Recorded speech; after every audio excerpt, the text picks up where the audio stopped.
اب میرے بھائیوں وہ حدیث میں آپ کو ورڈ بائی ورڈ پڑھ کے سناتا ہوں جو بخاری اور مسلم دونوں میں موجود ہے، سورہ التوبہ کی آیت نمبر 118 کے کانٹیکسٹ میں کعب بن مالک کی توبہ کا بیان، یہ صحیح بخاری میں باقاعدہ امام بخاری نے باب باندھا ہے، اور اس حدیث کا انٹرنیشنل نمبر ہے 4418، اور یہ حدیث مسلم میں بھی ہے 7016۔ ورڈ بائی ورڈ میں یہ حدیث بیان کروں گا کیونکہ اس کی رکت اسی میں ہے کہ میں اسے لفظ با لفظ بیان کروں، آپ اس تکلیف کا احساس کریں جس سے کعب بن مالک گزرے، اور پھر الٹیمیٹلی ان کی توبہ قبول ہوئی، اور ایسی توبہ قبول ہوئی کہ قیامت تک قرآن میں ان کی توبہ کا ذکر ہے کہ اللہ نے قبول کی، اور اس کی وجہ سے اس سورت کا نام سورہ توبہ ہے، جب وہ غزوہ تبوک سے پیچھے رہ گئے۔ یہ ان کا بیٹا ہے عبداللہ، وہ اس حدیث کو بیان کرتا ہے۔ امام بخاری نے چند واسطوں سے ان کے بیٹے سے یہ حدیث لی ہے، وہ عبداللہ، اور اس بیٹے کا ذکر امام بخاری نے کیا کہ جب کعب رضی اللہ تعالیٰ عنہ نابینا ہو گئے تو ان کے بیٹوں میں سے عبداللہ ہی تھا جو ان کو راستے میں پکڑ کر چلایا کرتا تھا، مسجد تک لے جاتا تھا۔ وہ عبداللہ بیان کرتا ہے کہ میں نے اپنے والد کعب بن مالک سے ان کے غزوہ تبوک میں شریک نہ ہو سکنے کا واقعہ سنا، تو انہوں نے بتایا کہ غزوہ تبوک کے سوا اور کسی غزوہ میں ایسا نہیں ہوا تھا کہ میں رسول اللہ کے ساتھ شریک نہ ہوا ہوں، البتہ غزوہ بدر میں بھی میں شریک نہ ہو سکا، لیکن جو لوگ غزوہ بدر میں شریک نہیں ہو سکے ان کے متعلق آپ صلی اللہ علیہ وآلہ وسلم نے کسی قسم کی ناراضگی کا اظہار نہیں فرمایا تھا، کیونکہ وہ آپشنل تھا، وہ اب ذکر بھی آ رہا ہے، کیونکہ آپ صلی اللہ علیہ وآلہ وسلم اس موقع پر صرف قریش کے قافلے کی تلاش میں نکلے تھے، لیکن راستے میں اللہ تعالیٰ کے حکم سے کسی پہلی تیاری کے باوجود اللہ تعالیٰ نے ان کو دشمنوں کے ساتھ ٹکروا دیا۔ وہ موزانہ طور پہ ہوا تھا کیونکہ وہ بدر کے لیے نکلے، ورنہ تو یہ بھی ساتھ شامل ہوتے۔ میں لیلہ عقبہ میں رسول اللہ کی خدمت میں حاضر ہوا تھا، یعنی وہ مدینہ کے لیے جو ہجرت کے لیے جن چند ساتھیوں نے انصار مدینہ نے راہ ہموار کی تھی ان میں یہ شامل تھے، جو نبی الاسلام کی زندگی کا ایک ٹرننگ پوائنٹ تھا، ایک الٹرنیٹو بیس مل گیا۔ تو کہتے ہیں میں اس رات موجود تھا، یہ وہی رات ہے جس میں ہم نے مکہ میں اسلام کے لیے عہد کیا تھا، اور مجھے تو یہ غزوہ بدر سے بھی زیادہ عزیز ہے۔ اوئے خائے خائے، اگرچہ بدر کا لوگوں کی زبانوں پر چرچا زیادہ ہے، میرا واقعہ یہ ہے کہ میں اپنی زندگی میں کبھی اتنا قوی اور اتنا صاحب مال نہیں ہوا تھا جتنا غزوہ تبوک کے موقع پر، جبکہ میں آپ صلی اللہ علیہ وآلہ وسلم کے ساتھ تبوک کے غزوے میں شریک نہ ہو سکا۔ خدا کی قسم اس سے پہلے کبھی میرے پاس 2 اونٹ بھی جمع نہیں ہوئے تھے، لیکن اس موقع پر میرے پاس 2 اونٹ تھے۔ آپ صلی اللہ علیہ وآلہ وسلم جب کسی غزوے کے لیے تشریف لے جاتے تو آپ ذو معنی الفاظ استعمال کیا کرتے تھے، یعنی کوڈ ورڈز جن کے 2 معنی بنتے ہیں۔ وہ بخاری مسلم میں آیا کہ نبی الاسلام کہتے تھے کل ہم مشرق کی طرف جائیں گے، اور صحابہ کہتے ہیں ہم سمجھتے تھے کہ ہم نے مغرب کی طرف جانا ہے تاکہ جو منافقین ہیں وہ ہماری خبر لیک نہ کر سکیں۔ لیکن غزوہ تبوک وہ موقع تھا کہ گرمی بڑی سخت تھی، سفر بہت لمبا تھا، ریگستانی سفر تھا، اور دشمن کی فوج بھی کثرت سے تھی، رومن امپائر، 700 کلومیٹر ریگستانی سفر، تمام مشکلات سامنے تھیں۔ اس لیے آپ صلی اللہ علیہ وآلہ وسلم نے مسلمانوں سے اس غزوے کے متعلق بہت تفصیل کے ساتھ بتا دیا تھا، یعنی یہ ظاہر ایک مشکل وقت تھا تو حضور نے کھول کے بیان کیا کہ بھائی ادھر ہی جا رہے ہیں، یعنی مطلب یہ ہے کہ جو یہ نعرے لگاتے ہیں نا کہ غلامی رسول میں موت بھی قبول ہے اور ٹکٹ کٹا لے اپنا، تاکہ اس کے مطابق پوری طرح تیاری کر لیں۔ چنانچہ آپ صلی اللہ علیہ وآلہ وسلم نے اس کی سمت بھی نشاندہی کر دی جدھر سے آپ کا جانے کا ارادہ تھا۔ مسلمان بھی آپ علیہ السلام کے ساتھ بہت زیادہ تھے، اتنے کہ کسی رجسٹر میں سب کے ناموں کا لکھنا بہت مشکل تھا۔ کعب کہتے ہیں کہ کوئی بھی شخص اگر اس غزوے میں شریک نہ ہونا چاہتا تو وہ خیال کر سکتا تھا کہ اس کی غیر حاضری کا کسی کو پتہ نہیں چلے گا سوائے اس کے کہ اس کے متعلق وحی نازل ہو۔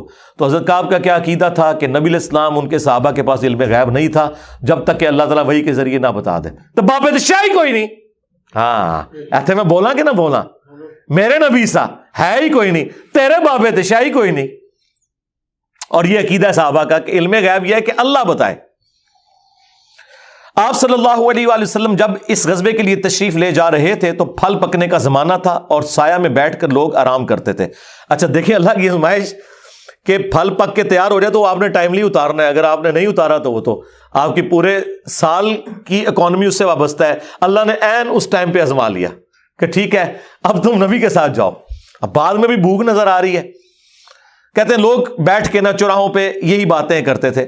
آپ صلی اللہ علیہ وآلہ وسلم بھی تیاریوں میں مصروف تھے اور آپ کے ساتھ مسلمان بھی، لیکن میں روزانہ سوچا کرتا تھا کہ کل سے میں بھی تیاری کروں گا. وہی جو آج کہتے ہیں جی کل تو انشاءاللہ داڑھی بھی رکھ لینی ہے، بس میرے بچیوں کے ہاتھ پیلے ہو جائیں تو میں تو مسجد میں بیٹھا رہوں گا.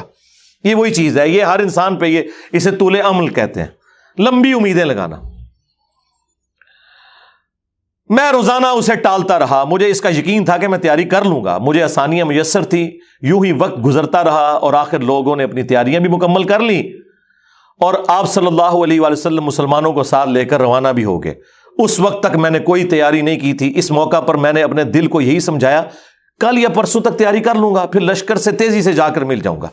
کوچ کے بعد دوسرے دن بھی میں نے تیاری کے لیے سوچا لیکن کچھ نہ ہو سکی. پھر تیسرے دن سوچا اور اس دن بھی کوئی تیاری نہ ہو سکی. اور یوں وقت گزرتا گیا اور اسلامی لشکر بہت آگے بڑھ گیا.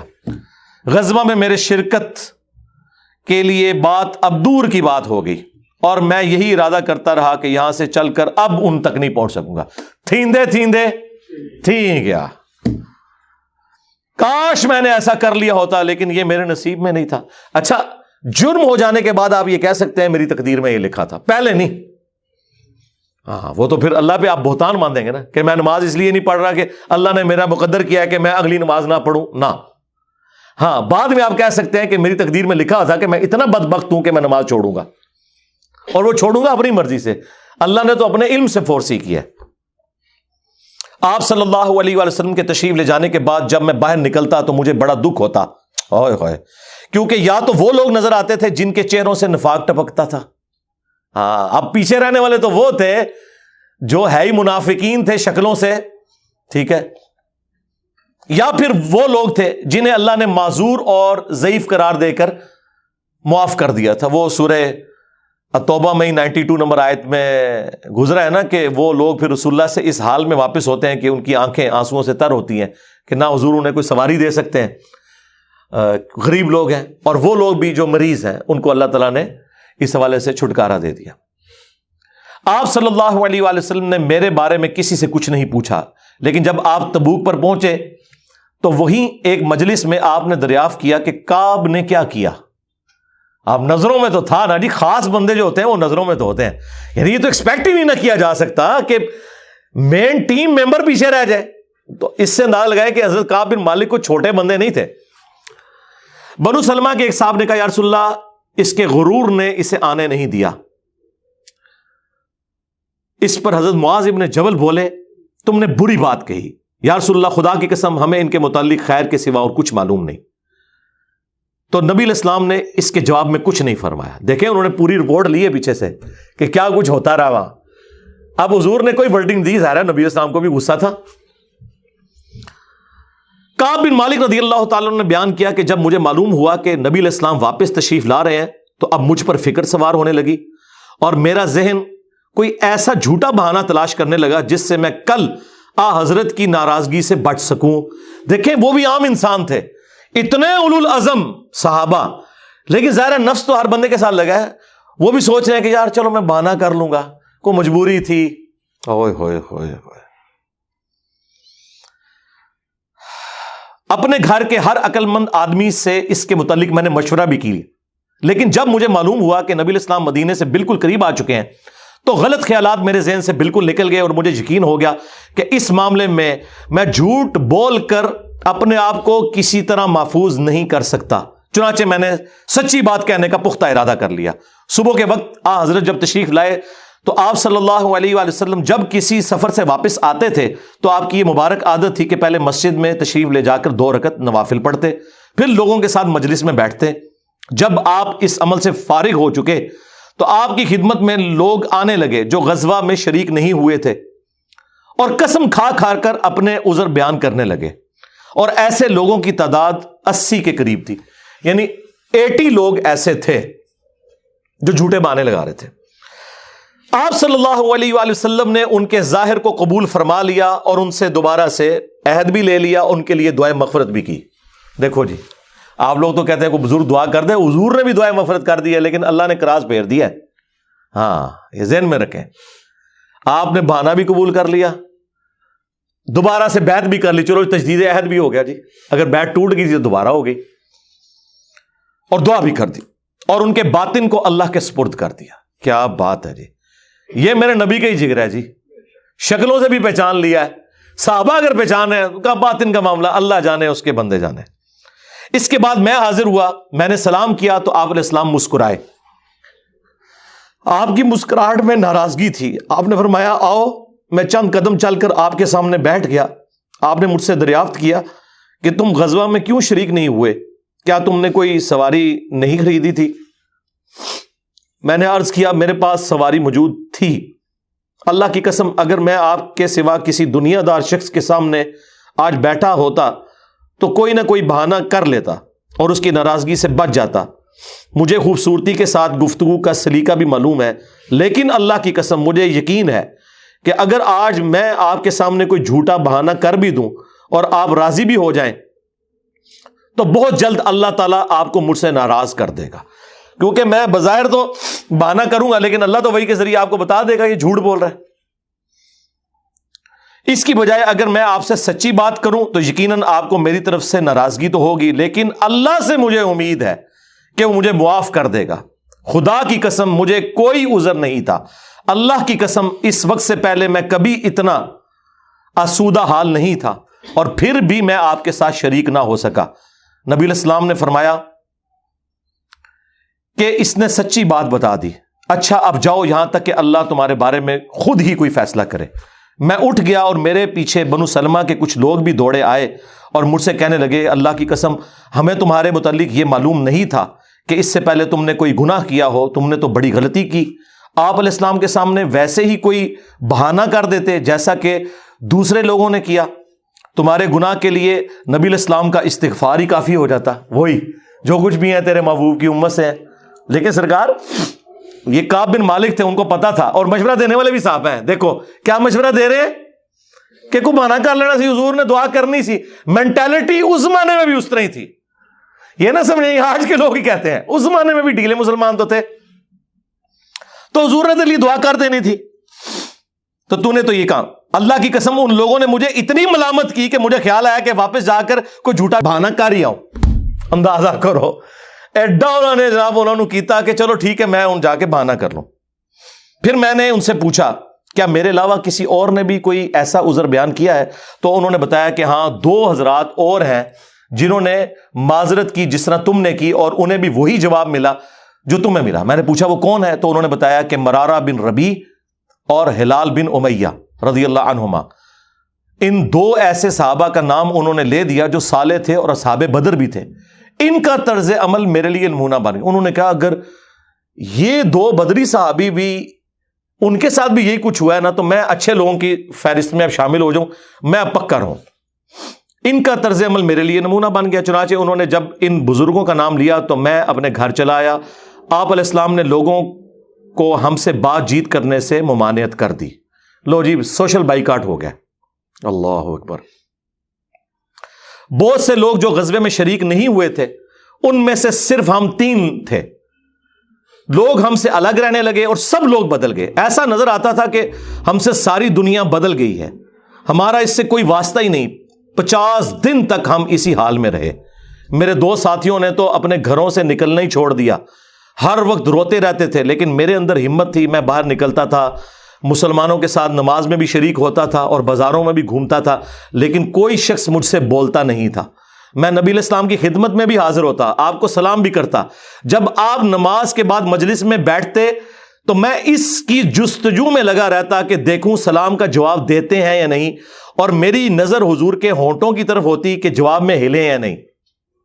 کنکھیوں سے دیکھتے رہتے، اب حضور جواب بھی نہیں دے رہے۔ پھر میں کوشش کرتا کہ آپ کے قریب ہی نماز پڑھوں، اور میں آپ کو کنکھیوں سے دیکھتا رہتا ایسے کر کے۔ جب میں اپنی نماز میں مشغول ہو جاتا تو رسول اللہ میری طرف دیکھتے، لیکن جو ہی میں آپ کی طرف دیکھتا تو آپ رخ انور پھیر لیتے۔ ظاہر ہے حضور کو بھی تو محبت تھی اپنے صحاب کے ساتھ، حضور دیکھتے تھے، وہ جب یعنی اپنی ناراضگی کا اظہار وہ اگر نماز میں بھی حضور کی طرف دیکھ رہے تو حضور چہرہ انور پھیر لیتے۔ تو میں ایک دن ابو قتادہ کے باغ کی دیوار پر چڑھ گیا، وہ میرے چچا زاد بھائی تھے اور مجھے ان سے بہت گہرا تعلق تھا۔ میں نے انہیں سلام کیا، لیکن اللہ کی قسم انہوں نے بھی میرے سلام کا جواب نہیں دیا۔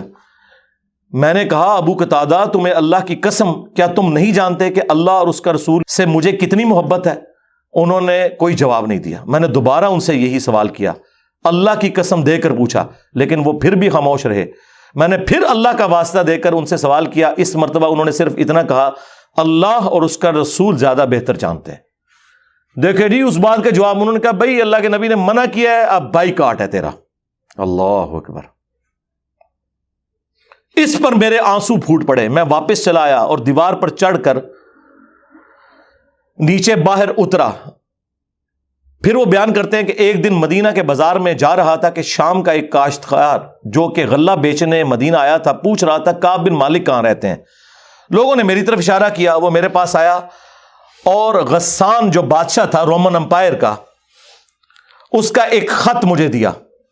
وہ جو اس کا ایک سمجھ لے چھوٹی چھوٹی جو امپائر کے اندر بنی ہوئی تھی ان میں سے ایک کا وہ گورنر تھا. اس خط میں لکھا تھا کہ مجھے معلوم ہوا ہے کہ تمہارے صاحب یعنی رسول اللہ صلی اللہ علیہ وآلہ وسلم نے تمہارے ساتھ زیادتی کی ہے, نعوذ باللہ.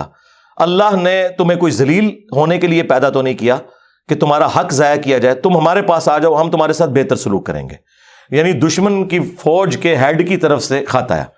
جب میں نے یہ خط پڑھا تو میں نے کہا کہ ایک اور امتحان آ گیا. اچھا جی سرکار, ایک خط کسی اور کو لایا ہو کہ جی اے دیکھ لو یا رسول اللہ منو تے بڑی آفر جے.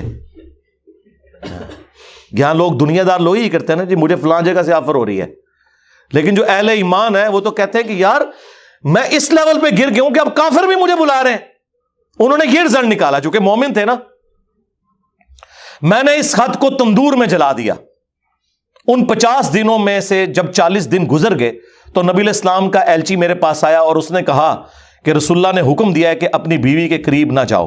میں نے پوچھا میں اسے طلاق دے دوں یا پھر مجھے کیا کرنا ہے؟ تو انہوں نے کہا نہیں, طلاق نہیں دینی, صرف جدا ہو جاؤ.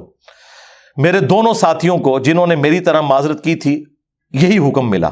میں نے اپنی بیوی سے کہا کہ اپنے میکے چلی جاؤ, اس وقت تک وہیں رہو جب تک کہ اللہ تعالیٰ اس معاملے کا کوئی فیصلہ نہ کر دے. کعب کہتے ہیں کہ ہلال بن امیہ کی بیوی رسول اللہ کی خدمت میں حاضر ہوئی اور عرض کیا یا رسول اللہ وہ تو بہت بوڑھے اور کمزور ہیں, ان کے پاس کوئی خادم بھی نہیں, کیا اگر میں ان کی خدمت کر دیا کروں تو آپ ناپسند تو نہیں فرمائیں گے؟ بیوی دیکھو جی, بیوی خاوند کو کچھ سمجھ نہیں رہی, رسول اللہ سے جا کے پوچھ رہی ہے صلی اللہ علیہ وسلم. تو نبی اسلام نے فرمایا صرف وہ تم سے صحبت نہ کریں. انہوں نے عرض کیا اللہ کی قسم وہ تو کسی چیز کے لیے حرکت ہی نہیں کر رہے. جب سے آپ ان سے ناراض ہوئے ہیں وہ دن اور آج کا دن ان کے آنسو تھمنے میں نہیں آتے. میرے گھر کے بعض لوگوں نے کہا کہ جس طرح ہلال بن امیہ کی بیوی نے ان کے لیے اجازت لے لی تو آپ بھی جا کے اجازت لے لیں. اب دیکھیں لوگ مشورے دے رہے ہیں. میں نے کہا خدا کی قسم میں اس کے لیے رسول اللہ سے اجازت نہیں لوں گا. میں جوان ہوں, معلوم نہیں جب اجازت لینے جاؤں تو حضور کیا فرما دیں. ان کو یہ بھی خطرہ تھا کہ میں یہ جاؤں تو یہ نہ ہو کہ حضور اور ناراض ہو جائیں, اگر کوئی چانس بھی ہے نا بچنے کے تو وہ بھی ختم ہو جائے. دیکھیں نہیں کتنا گاڈ اورینٹڈ بندہ ہے جی, اللہ اکبر. اس طرح 10 دن اور گزر گئے. جب رسول اللہ صلی اللہ علیہ وآلہ وسلم نے ہمیں بات چیت کرنے کی ممانعت فرمائی تھی, اس کو 50 دن پورے ہو گئے.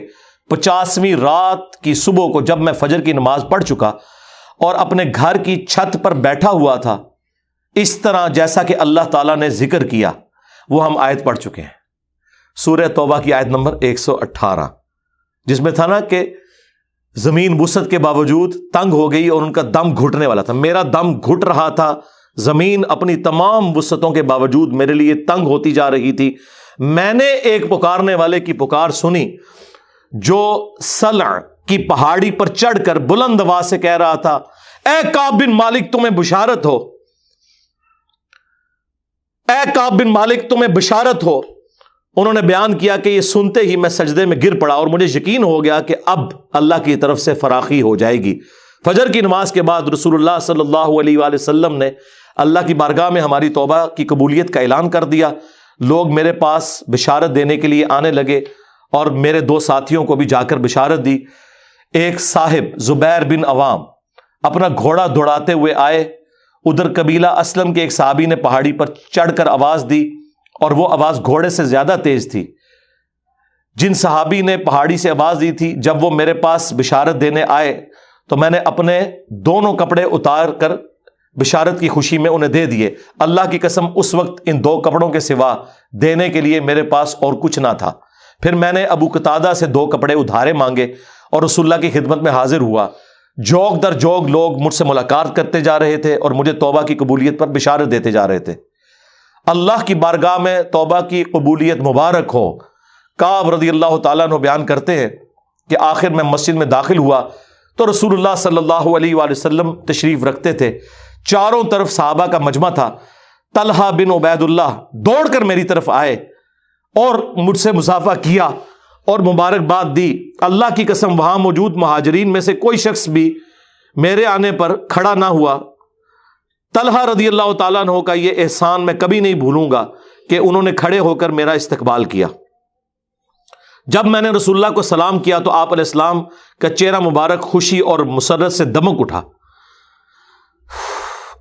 اس مبارک دن کے لیے تمہیں بشارت ہو، اس مبارک دن کے لیے تمہیں بشارت ہو جو تمہاری عمر کا سب سے مبارک دن ہے۔ واقعی جی اس سے بڑی کوئی مبارک بات نہیں ہو سکتی کسی شخص کے لیے کہ اللہ تعالیٰ اس کی توبہ کی اناؤنسمنٹ کرتے اور پھر قیامت تک قرآن میں وہ آیات پڑھی جائیں۔ انہوں نے بیان کیا کہ میں نے عرض کیا یا رسول اللہ یہ بشارت آپ کی طرف سے ہے یا اللہ کی طرف سے؟ فرمایا نہیں، اللہ کی طرف سے۔ اور نبی علیہ السلام جب کسی بات پر خوش ہوتے تو چہرہ مبارک روشن ہو جاتا تھا، ایسے جیسے چاند کا ٹکڑا ہو۔ آپ کی مسرت ہم چہرہ مبارک سے سمجھ جاتے تھے۔ پھر جب میں آپ کے سامنے بیٹھ گیا تو عرض کیا یا رسول اللہ اپنی توبہ کی قبولیت کی خوشی میں اپنا مال اللہ اور اس کے رسول کی راہ میں صدقہ کر دوں؟ آپ نے فرمایا لیکن کچھ مال اپنے پاس رکھ لو، یہ زیادہ بہتر ہے۔ میں نے عرض کیا کہ پھر میں خیبر کا حصہ اپنے پاس رکھ لیتا ہوں۔ پھر میں نے عرض کیا یا رسول اللہ اللہ نے مجھے سچ بولنے کی وجہ سے نجات دی، اب میں اپنی توبہ کی قبولیت کی خوشی میں آپ سے یہ وعدہ کرتا ہوں کہ جب تک زندہ رہوں گا سچ کے سوا کوئی بات زبان پر نہیں لاؤں گا۔ بس اللہ کی قسم جب سے میں نے رسول اللہ کے سامنے یہ عہد کیا صلی اللہ علیہ وآلہ وسلم، میں کسی ایسے مسلمان کو نہیں جانتا کہ جسے اللہ نے سچ بولنے کی وجہ سے اتنا نوازا ہو جتنی نوازشات مجھ پر کی سچ بولنے کی وجہ سے۔ جب سے میں نے نبی علیہ السلام کے سامنے یہ عہد کیا پھر آج تک میں نے کبھی جھوٹ بولنے کا ارادہ بھی نہیں کیا، اور مجھے امید ہے کہ اللہ تعالیٰ باقی زندگی بھی مجھے اس سے محفوظ رکھے گا۔ اور اللہ نے اپنے رسول پر آیت نازل کی، اور وہی آیت نمبر 118 اور 119 نمبر، یقیناً اللہ تعالیٰ نے نبی مہاجرین اور انصار کی توبہ قبول کی، اور پھر وَكُونُوا مَعَ الصَّادِقِينَ تک۔ خدا کی قسم اللہ تعالیٰ کی طرف سے اسلام کے لیے ہدایت کے بعد میری نظر میں رسول اللہ کے سامنے سچ بولنے سے بڑھ کر اللہ کا مجھ پر کوئی اور انعام نہیں ہوا کہ میں نے جھوٹ نہیں بولا اور اس طرح اپنے آپ کو ہلاکت سے بچا لیا۔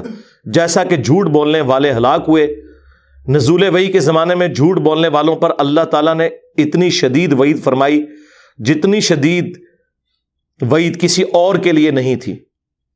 اور وہ سورہ التوبہ کی آیت نمبر 96 کا انہوں نے پھر یہاں پہ حوالہ دیا کہ ان قریب جب تم اے نبی واپس جاؤ گے تو یہ جھوٹے بہانے کریں گے، اور اگر تم ان سے راضی بھی ہو جاؤ اللہ تعالیٰ ان سے راضی نہیں ہوگا۔ کعب کہتے ہیں کہ چنانچہ ہم 3 ان لوگوں کے معاملے سے جدا رہے جنہوں نے رسول اللہ کے سامنے جھوٹی قسمیں کھائی تھیں اور آپ نے ان کی بات مان بھی لی تھی اور ان سے بیعت بھی لے لی اور ان کے لیے دعائے مغفرت بھی کی۔